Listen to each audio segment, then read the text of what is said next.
There are many apples you can use to make homemade applesauce, but today I'm using Cortland apples. I happen to think that they are the best.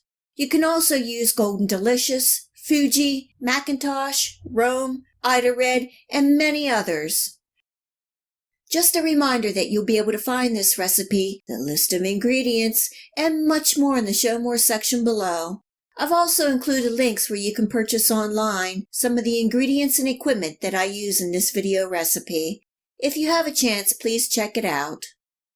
I have 10 nice-sized Cortland apples that I'm peeling and slicing. The key is to make the slices somewhat uniform so they cook evenly.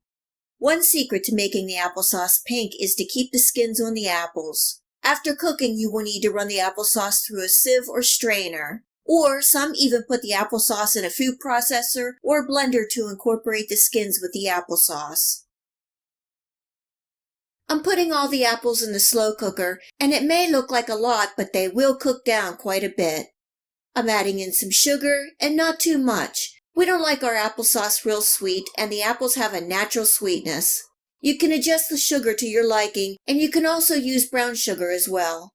When you have sweetness, you have to add a little pinch of salt. And this is a teaspoon of cinnamon, and I'm using Saigon cinnamon. Again, you can adjust the cinnamon to your liking. Adding in a squeeze of lemon juice and a little water. Not too much water, as the apples will cook down and produce their own juice. Giving that a gentle stir. Placing on the lid and cooking on high for 4 hours or on the low setting for 8 hours. It's been 3 hours on the high setting, and I'm giving everything a good mix. You can see the apples are breaking up nicely. There are only a few chunks that are still a little firm. It smells so good. Placing on the lid and cooking for another hour. Here it is. All the apples have broken down and produced their own juice. This is a nice consistency for us. If you like the applesauce a little finer, you can add it in batches to a food processor or blender. Now the secret. How do you make the applesauce pink? I'm using these hot cinnamon hearts. While the applesauce is still hot, you want to add these cinnamon candies and give it a good stir. The candies will melt and mainly add the color. It will add a tad of flavor, but not much. I'm adding in about 12 at a time. In total, I used about 25. These are heart cinnamon candies, but I know you can get these at the dollar store. Let the applesauce cool to room temperature and refrigerate. The applesauce also cans very well. Homemade applesauce is so easy and good. We eat it as a side dish, dessert, or snack. I also use it in my cooking and baking. Applesauce is a great substitute in baking for oil and eggs. It is good in cookies, cakes, and muffins. I hope you give this easy homemade applesauce a try and enjoy.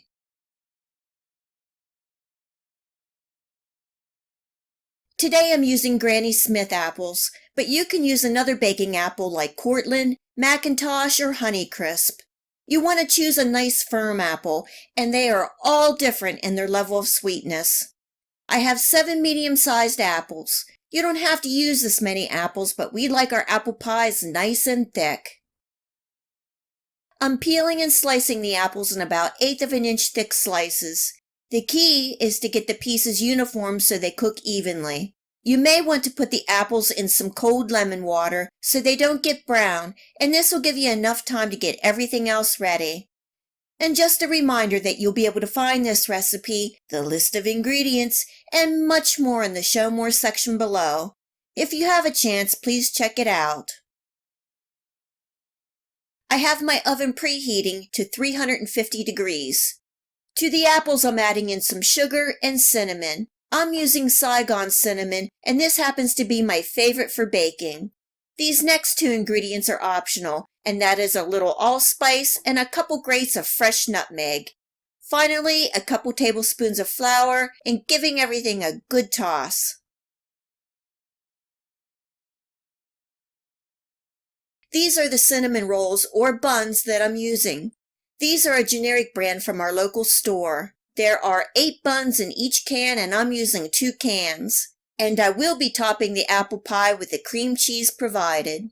For the buns, I'm tossing down a little flour on the counter, a little flour on top of the bun, a little flour on my rolling pin, and flattening out the buns. This probably would be easier with a smaller rolling pin, but this is what I have. You could also use a can or a glass to flatten out the buns. You want to do this to all 16 buns. I have a buttered pie dish, and I'm lining the bottom with the rolls until covered. In goes all the apples, and spread them out as evenly as you can. You can put a couple dabs of butter on top if you wish. Top the pie with the rest of the cinnamon rolls.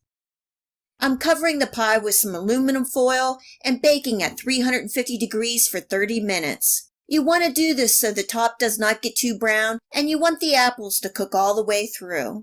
After 30 minutes, I'm removing the foil, turning the pie 180 degrees in the oven, and baking for an additional 25 to 30 minutes.